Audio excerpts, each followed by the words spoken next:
Vote নিয়েছিলেন, গণভোট নিয়েছিলেন। আপনারা অনেকে যারা আমার মতো মানে বয়োজ্যেষ্ঠ আছেন বা যারা অনেকে এই তখন ছিলেন, উনি জিয়া রহমান সাহেব 19 দফার উপর হা না ভোট নিয়েছিলেন তখন। এই কিন্তু হা না ভোট জনভোটটা শেখ হাসিনা কিন্তু এই সংবিধান থেকে উনি রহিত করেছেন।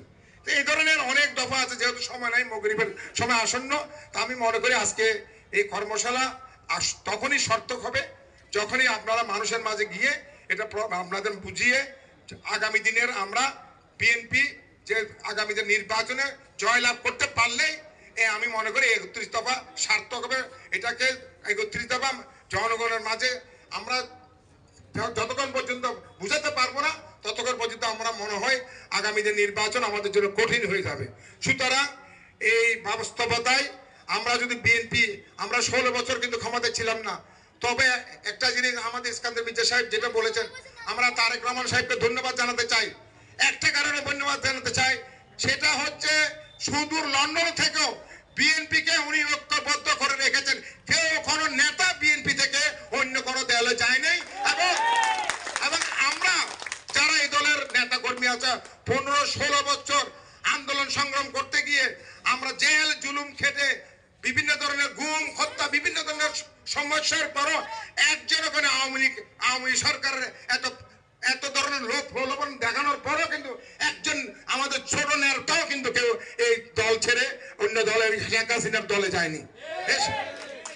শেখ হাসিনার কথা বলতে গেলে যেহেতু কর্মশালা কথা বলতে গেলে অনেক কথা বলতে হতো, কিন্তু যেহেতু সময় নেই এবং কর্মশালার মধ্যে আমাদের মেইন উদ্দেশ্য হচ্ছে 31 দফা। সুতরাং আজকে এই কর্মশালা আপনাদের মধ্যে সত্য সার্থক হোক। আপনারা যে আজকে বিশেষ করে 3:30 থেকে এখানে বসে আছেন এই কর্মশালাকে সফল করার জন্য আমার পক্ষ থেকে, মহানগর বিএনপির পক্ষ থেকে আমি আপনাদের ধন্যবাদ ও কৃতজ্ঞতা জানাচ্ছি।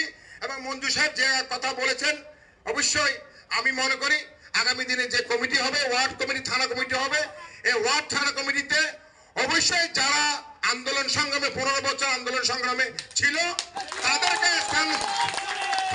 স্থান দেওয়া হবে। সাথে সাথে যারা আন্দোলন সংগ্রামে ছিল তাদেরকে অবশ্যই স্থান দেওয়া হবে। তবে একটি কথা হচ্ছে যাদের উপযুক্ততা আছে, কারণ আপনি সভাপতি হলে, সাধারণ সম্পাদক হলে দল ছাড়ানোর মতো তার ক্ষমতা থাকতে হবে, উপযুক্ত থাকতে হবে। সুতরাং উপযুক্ত লোককে দিয়ে যারা আন্দোলন সংগ্রামে ছিল এই ধরনের আমাদের নেতা কর্মীকে দিয়ে আমরা অবশ্যই বিএনপিকে আমরা সাজাবো এবং বিএনপিকে একটা শক্তিশালী বিএনপি চট্টগ্রাম মহানগরে উপহার দেওয়ার আমরা চেষ্টা করব ইনশাআল্লাহ। আপনারা এই দলের জন্য কষ্ট করেছেন, রক্ত দিয়েছেন, শ্রম দিয়েছেন এবং অনেক ত্যাগ তিতিক্ষা আপনারা এই দলের জন্য দিয়েছেন। আমি মনে করি এই দলের আগামী দিনও এই দলের প্রতি আপনাদের সমর্থন থাকবে এবং আগামী দিনে নির্বাচনের জন্য আমরা যেন এই যে ধরনের ষড়যন্ত্র হচ্ছে সেই ষড়যন্ত্র মোকাবিলা করে বাংলাদেশের মসনদে আমরা জয় আমরা ছিনিয়ে আনতে পারবো ইনশাআল্লাহ। একটা কথা বলতে চাই, আমরা যদি এক থাকি, আমরা যদি ঐক্যবদ্ধ থাকি, আমরা যদি শক্তিশালী থাকি, ঐক্যবদ্ধ থাকলে শক্তিশালী থাকবো। এবং আমরা আমাদের এখানে বলতে হচ্ছে যত আমাদের তারেক রহমান সাহেব 31 দফা দিয়েছেন, আমি মনে করি আমাদের দাবা মহানগরের একটা দাবা হচ্ছে আমরা এক থাকবো, এখানে কোনো গ্রুপিং থাকবে না। এটা হচ্ছে মহানগর বিএনপির এক দফা। আমি এই এক দফার প্রতি সমর্থন জানিয়ে নেতৃবৃন্দকে ধন্যবাদ জানিয়ে আপনাদেরকে ধন্যবাদ জানিয়ে এবং আজকে যারা এই প্রোগ্রামের আয়োজন করেছেন, এই কর্মশালা সার্থক করেছেন এবং আজকে আমাদের 7 নম্বর ওয়ার্ডের বিএনপি নেতৃবৃন্দ, ছাত্র দল, যুব দল, মহিলা দল, কৃষক দল, স্বেচ্ছাসেবক দল সকলকে ধন্যবাদ জানিয়ে আমার বক্তব্য শেষ করছি। আল্লাহ হাফেজ। বাংলাদেশ জিন্দাবাদ, বাংলাদেশ জাতীয়বাদী দল জিন্দাবাদ, শহীদ জিয়া অমর হোক, বেগম খালেদা জিন্দাবাদ, তারেক রহমান জিন্দাবাদ। আসসালামু আলাইকুম ওয়া রাহমাতুল্লাহ। সভাপতির বক্তব্য আছে, আপনারা বসেন।